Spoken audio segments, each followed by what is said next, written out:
Well, good afternoon, and obviously I am a very proud alumni of TechBuzz. I spoke here spring 2015.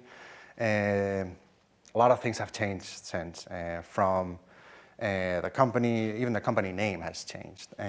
Just to give you a very brief overview on BlueCart, it's essentially a SaaS-enabled marketplace. What we do is we connect restaurants to their suppliers, right? And enabling them to buy from each other. Okay, and through this marketplace that we've created, we sell them additional products. Okay, so a restaurant can run their entire back of the house through BlueCart. Inventory management, costing, all those processes, all through BlueCart. And a supplier can do exactly the same thing with their warehouse.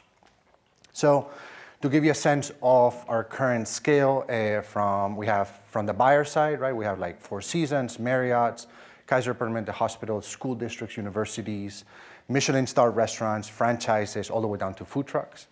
36,000 buyers on the platform. Mostly they're in the US. We do have a user base overseas. From the supplier side, we have from Unilever, Kraft, your traditional perishable goods like seafoods, meats, dairies, all the way down to like wineries, breweries, and farmers at the farmers market. So the platform has been growing very fast, and so has the company, and much of that is obviously owed by events like this, like TechBuzz, that give you exposure, give you practice, give you visibility that you can leverage in many different ways later on. So today, like Julia mentioned, we're about 55 employees in 4 different offices, hiring literally as fast as we can. We recently closed our Series B round, which is absolutely great news. But I did want to focus this presentation on the items or the different things that me as an entrepreneur would have loved to know 2 years ago when I was at TechBuzz, right? So investors, I apologize, but I will focus much of my discussion around what knowledge I would have liked to know. By no means do I describe my situation as success. I feel like, we're still going at it, right? So we're very, very far from success. Now, receiving funding means that somebody sees what you see, right? And it gives you the ability to continue doing it for a little bit longer, right? So it's encouraging, but nonetheless, the bad news is that receiving funding is not the end goal. So it's just one stepping stone that gives you a little bit more runway. So as you probably all know, entrepreneurship is extremely hard, right? So it's hard physically. If you guys look at the TechBuzz video of mine 2 years ago, I had a lot more hair. It's hard emotionally, right? So I'm blessed with having a wonderful, very patient wife, right? It's hard even technically, right? So there's so much that you don't know, so much that you need to learn, right? So there's a careful balance that you guys are gonna have to battle with. Essentially, it's this kind of 90%, 10% rule that I came up with. Essentially 90% of the potential success of your company is based on execution, and 10% is the idea itself, right? So you can have a great idea, but if your execution falls short, you're going nowhere, right? And now there's some mediocre ideas that have amazing executioners, and they carry that pretty far. That being said, what I encourage you guys to do is to seek mentorship every time that you have a question. Don't be so concerned about the secrecy of your idea, right? And be much more focused on executing against it, right? And we're also very, very lucky on the early stages, obviously, to find individuals like Steve Kaplan. I don't know where he is, but there you go. He is our attorney, and he saw the value of BlueCart, for example, and he decided you know what, I'll work for free for you guys until you guys have the ability to pay me, right? So it's people like that that really enable a business. And another aspect that I encourage you guys to really think about is the importance of not getting distracted by scale, right? So you're in a very early stage, right? One of the most important things that you guys need to focus in is finding product market fit, right? That means that you're gonna do a lot of things that are not scalable. Let me give you an example.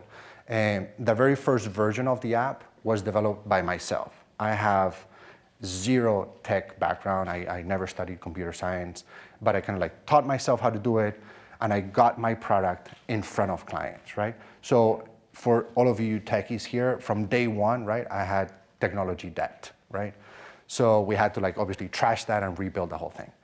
Now, something that I learned is that and this is common knowledge, of course, is like you don't start learning until you get customers using your product, right?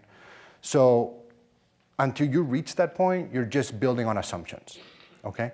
So it's critically important that you put something in front of customers and you start getting feedback right away. And that you know, as an MBA student, right, both Jag and I, we went to school together.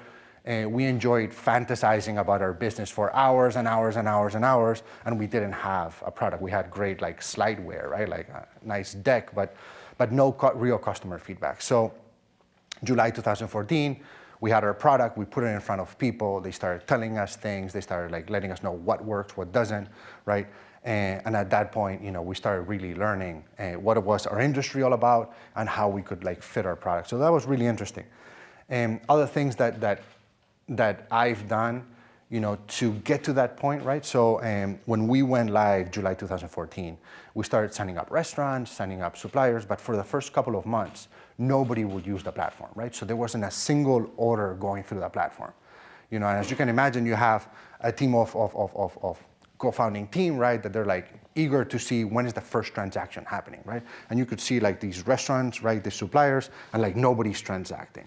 You know, so we're like losing sleep over this, right? So finally, I went to this restaurant that actually now closed.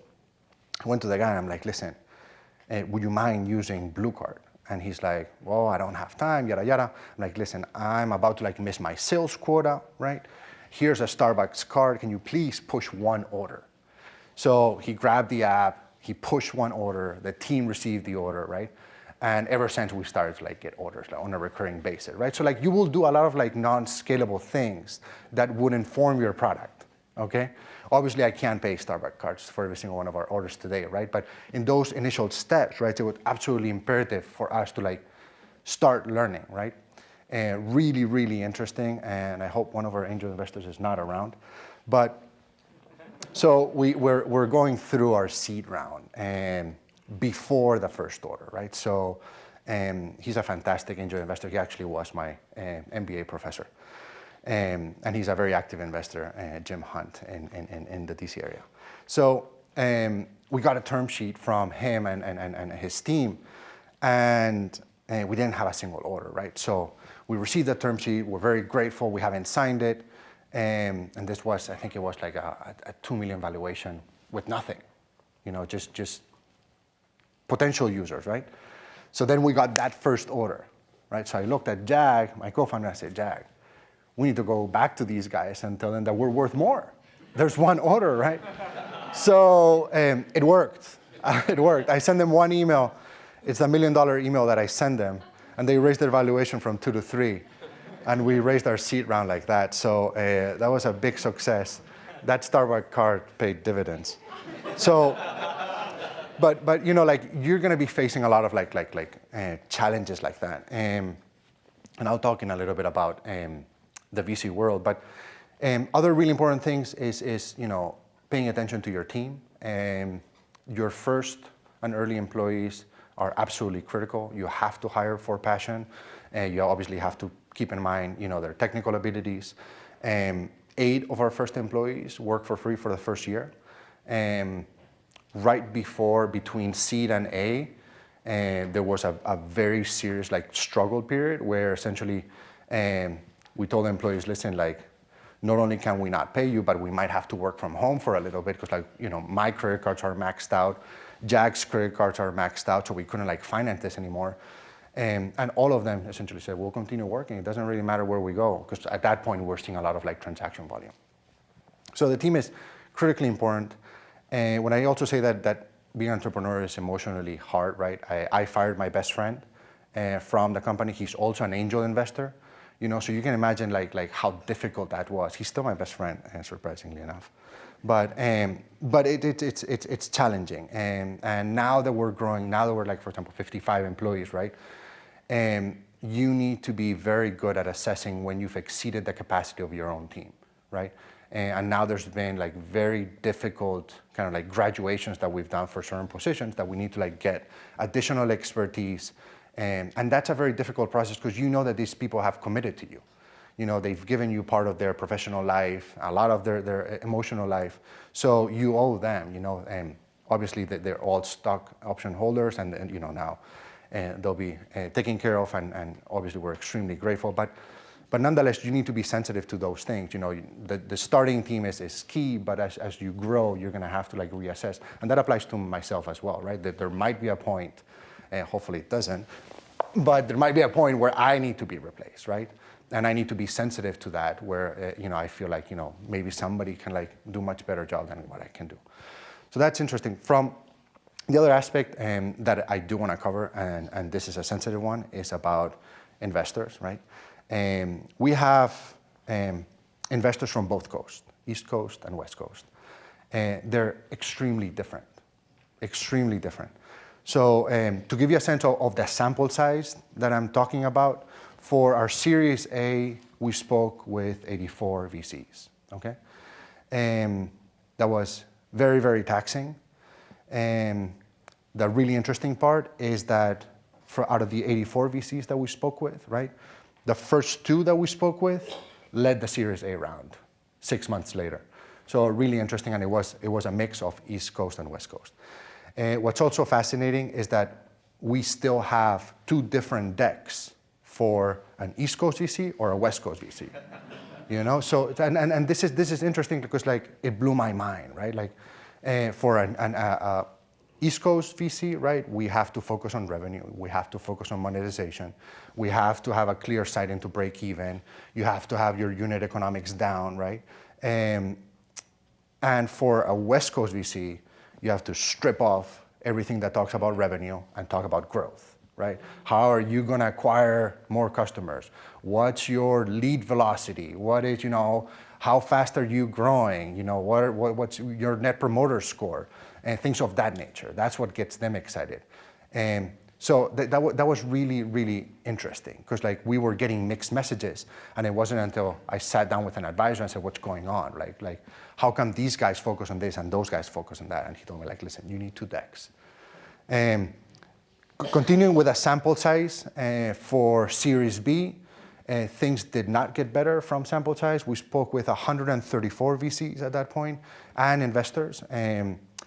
There's a caveat there. We did it intentionally. So for Series B, we decided that we were going to talk to absolutely everybody under the sun. The idea was not that an angel investor was likely to invest in us, but I wanted to make sure that that angel investor did not invest in the next Jag and Konstantin that would come in my space. So I wanted to like essentially like puff our chest as much as possible to make sure that we could continue to preserve this market leadership that we have today.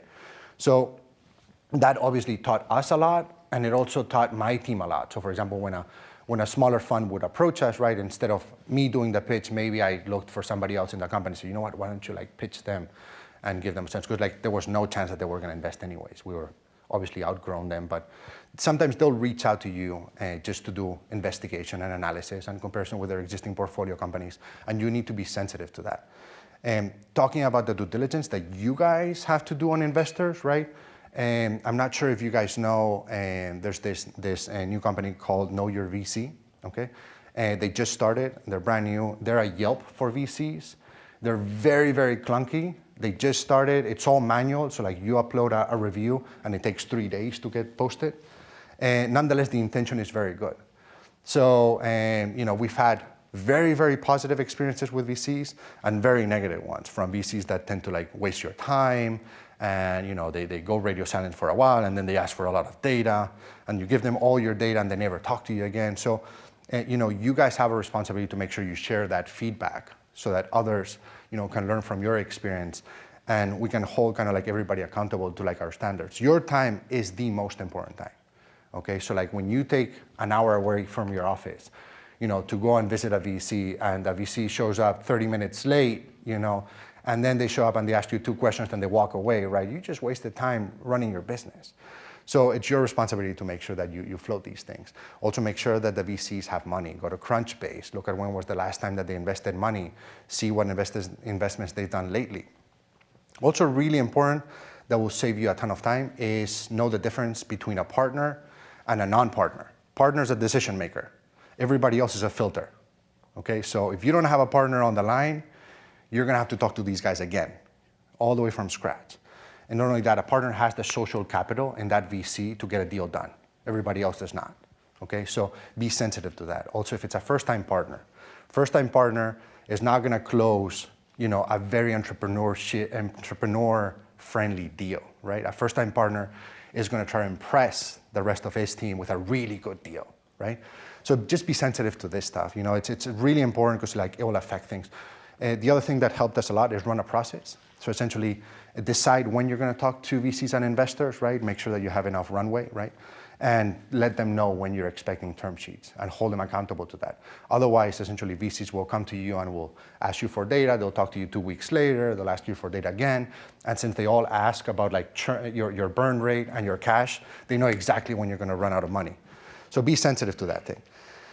And lastly, for those of you that kind of raise your eyebrows at the sample size of the VCs that we spoke about, right? Like Jeff Bezos, right, spoke with 60 investors to raise 1 million. We spoke with 84, sorry. So I want to leave you guys with Thomas Jefferson quote where, he said, if you want something that you've never had, right, you need to be willing to do something you've never done. Thank you very much.